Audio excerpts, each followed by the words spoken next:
lango linaachia. Naondoa mauti, naondoa ugonjwa wa mauti, naondoa lango. Hilo lango linaondoka, lango linaondoka, lango linaondoka, lango linaondoka, lango linaondoka, lango linaondoka. Naondoa lango, naondoa lango. Nenda hatua nyingine. Lango linaondoka, lango linaondoka, lango linaondoka. Kizuizi kinaondoka. Napiga hilo lango lililokuzuia.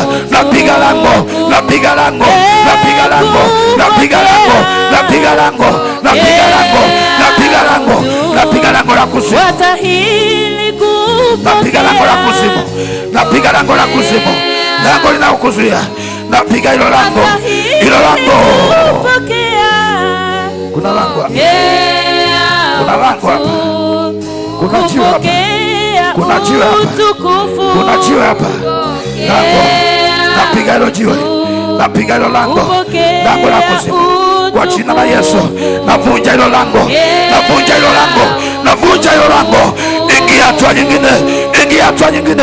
Navunja lango, navunja lango, navunja lango, napasua lango, napasua lango, napasua lango, napasua lango, napasua lango. Lango linapasuka, lango linapasuka, lango linaachia, lango linaachia.